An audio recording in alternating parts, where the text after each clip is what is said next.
Hi. So Lost Ark just launched in the NA and EU, and I just want to talk about my main, which is the Gunlancer. And more specifically, I want to talk about the class engraving Solo Knight. As you know, every class in Lost Ark has two different types of class engravings.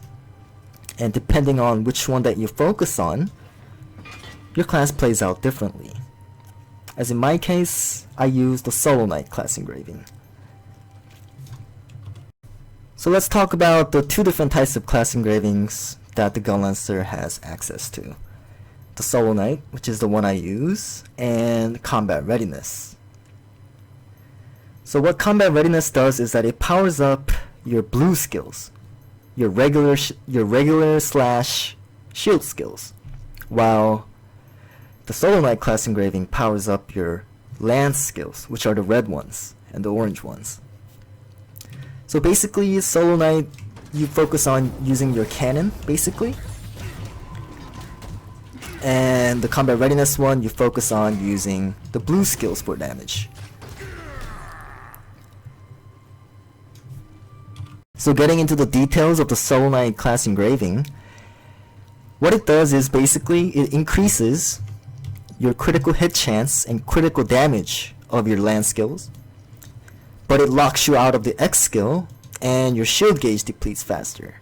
So on paper, what this basically means is that you have higher damage potential, but you are less tanky as a result. So getting into stats, because the Solo Knight Gunlancer do not benefit from the specialization stat, which only enhances your shield skills, your blue skills, you want to invest into critical hit chance and swiftness. The reason you want to invest into critical hit chance is because you have such an absurd amount of critical hit damage that you want to maximize on it. You want to take full advantage of that.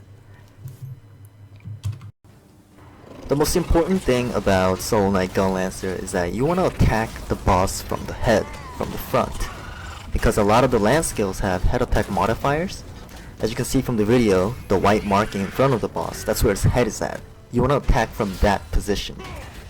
If you do not attack from the head, your DPS will drop like crazy, because you stack a lot of head attack damage and critical hit damage. This is how this class engraving works.